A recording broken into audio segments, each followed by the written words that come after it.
une petite façon de faire mes dégradés. Enfin bon, je les fais plus ou moins comme les autres, sauf que là, il y a des zones un peu spéciales.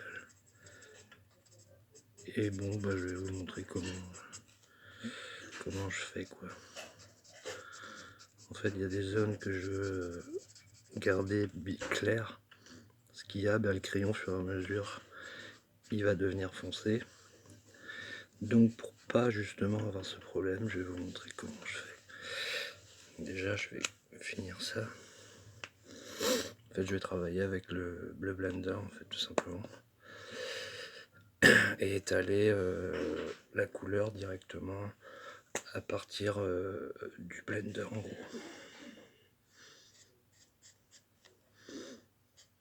Parce que je veux avoir cette teinte-là partout. Enfin, partout. Vers le haut. Là, le fond, je le veux foncé. Voilà, je vais remettre ma chambre. C'est un livre de chez Caméléon. Le papier est super bien. En fait, ça s'appelle Doris Art Garden. Et il y a en dessous, il y a un papier layout qui sert de protection. Et sinon, ouais, voilà. Enfin, moi j'en ai mis un autre de plus. Et il y a un papier protection qui peut servir aussi à tester les feutres. Donc c'est plutôt pas mal. Enfin, là, je les pile. Il y a une couverture dure aussi. On peut le mettre sur les genoux. Enfin, ça dépend comment on peut travailler, quoi. Donc voilà, bah, je vais vous montrer ce que c'est cette zone que je veux garder claire. Je finis juste là.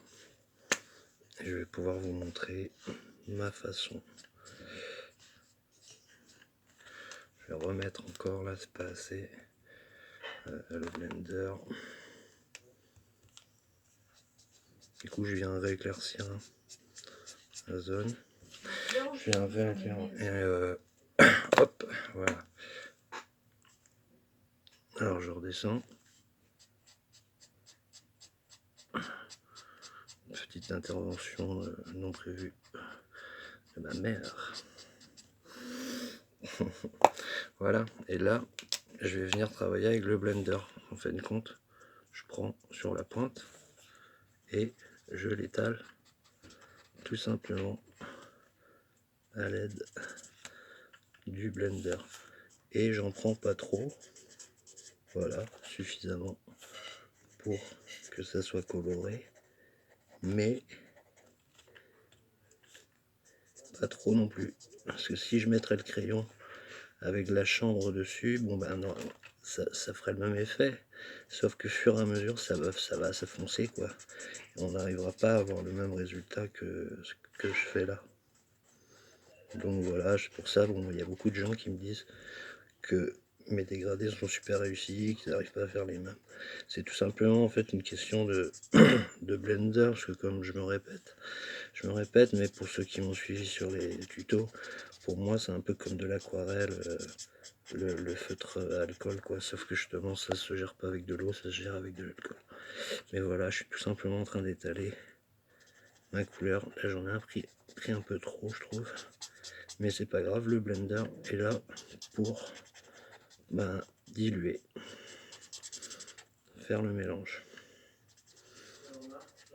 Il porte bien son nom, c'est pas comme les blenders, les blenders de de crayons de couleur, parce que bon, je trouve qu'il n'y a aucun blender en gros qui vraiment fait son travail de blender.